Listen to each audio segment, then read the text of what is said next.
नमस्कार, रोशनी दर्पण न्यूज में आपका स्वागत है। आइए देखिए आज की ताज़ा खबर। बड़े बिजली बिलों पर फूटा होटल व्यवसायियों का गुस्सा। अधिशासी अभियंता से की वार्ता। जिम कॉर्बेट क्षेत्र के होटल व्यवसाय लगातार बड़े बिजली बिलों से परेशान हैं। आज बुधवार को होटल संगठन के पदाधिकारियों और सदस्यों ने अधिशासी अभियंता विद्युत गोविंद सिंह कार्की से मुलाकात कर बिलिंग प्रक्रिया में हो रही गड़बड़ियों पर नाराजगी जताई। Jim Corbett resorts GM association के अध्यक्ष राजीव कुमार साह के नेतृत्व में हुई वार्ता में उप सचिव अनिल बोठियाल, कोषाध्यक्ष मुकेश कांडपाल, प्रताप मेहरा, रवि बधानी और दीपक शर्मा सहित कई होटल स्वामी व कर्मचारी शामिल रहे। होटल व्यवसायियों ने बताया कि पिछले कुछ महीनों से बिजली के बिल औसतन 2 गुने से भी अधिक आ रहे हैं, जबकि खपत समान है। इससे होटल उद्योग पर आर्थिक संकट गहराता जा रहा है। अधिशासी अभियंता ने प्रतिनिधिमंडल की समस्याएं को गंभीरता से सुना और कहा कि बिलिंग प्रक्रिया की जांच कराई जाएगी। उन्होंने त्रुटिपूर्ण बिलों में तत्काल सुधार का आश्वासन दिया। होटल संगठन ने सरकार से राहत देने की मांग की। आप देख रहे हैं रोशनी दर्पण न्यूज। रामनगर से रोशनी दर्पण न्यूज की यह विशेष रिपोर्ट। चैनल को लाइक, कमेंट और सब्सक्राइब करना ना भूले। देखिए, यहाँ पर जितने भी रिजॉर्ट्स हैं, सभी रिजॉर्ट्स में स्मार्ट मीटर लगने के बाद से बिल बहुत ज़्यादा आने लगे, जिससे सभी रिजॉर्ट्स मालिक और ऑपरेशन टीम बहुत परेशान रही।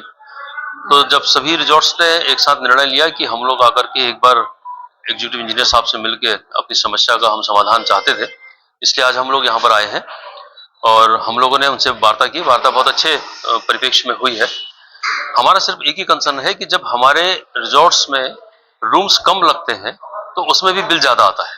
हमारा सबसे बड़ा यही था कि ऑक्यूपाइड रूम्स के बाद कम होने के बाद भी बिल ज़्यादा क्यों आते हैं, लेकिन वो इस चीज़ को समझने को तैयार नहीं है और उन्होंने अपनी कोई दूसरी थ्योरी हम लोगों को समझाई है पावर फैक्टर की। लेकिन पावर फैक्टर तो जो है वो कंस्टेंटली एक ही रहता है। अगर रूम कम है तो रूम के बिल कम आने चाहिए। और बाकी हमारे ये पदाधिकारी अनिल जी और मुकेश जी आपसे बताएंगे।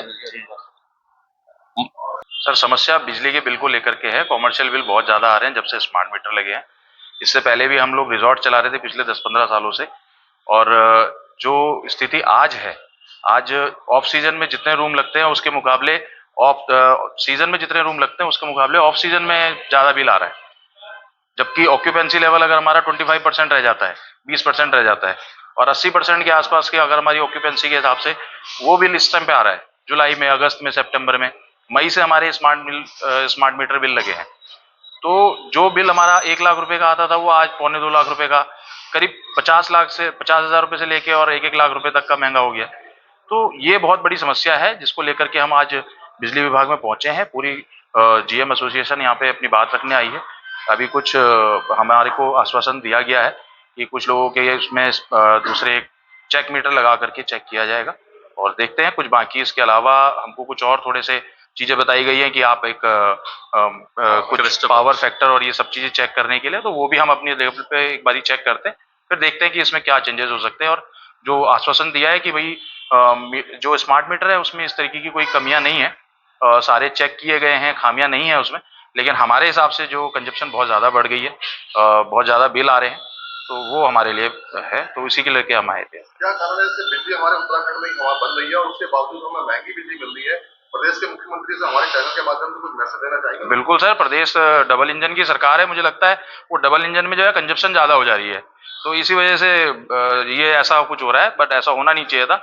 और उत्तराखंड में जो है बिजली उत्पादन करने का राज्य है और महंगी बिजली हमारे को ही मिलती है, तो वो बहुत गलत है। अगर आपकी जैसे जो समस्या है उसका समाधान नहीं होगा तो क्या करेंगे? सर बिल्कुल, इस बात को लेकर के हम मुख्यमंत्री तक जाएंगे और हमारी जो जीएम एसोसिएशन है वो इस तरीके से पूरे कदम उठाने के लिए सक्षम है और हम मुख्यमंत्री तक अपनी बात पहुंचाएंगे। क्योंकि हम अगर ये कहते हैं कि जिम कॉर्बेट और पूरा जो स्टेट है वो टूरिज्म से रिलेटेड है और यहाँ पर मतलब पर्यटन से रिलेटेड बहुत ज़्यादा एक्टिविटीज़ हैं और लोग आते हैं और रेवेन्यू भी उतना ही ज़्यादा जनरेट होता है। और जिम कॉर्बेट पूरे उत्तराखंड में नंबर 1 है, जो कि चाहे वो गवर्नमेंट रेवेन्यू जनरेट करता है, चाहे वो प्राइवेट, चाहे वो टैक्स के सेक्टर में हो, जीएसटी के सेक्टर में हो या किसी भी तरीके से हो, चाहे वो लोकल को सपोर्ट करने में हो, लोकल को जॉब देने में हो, तो वो हर तरीके से वो करता है और हमारी बात को सुना भी जाना चाहिए और इसके लिए हम जरूर मुख्यमंत्री तक जाएंगे।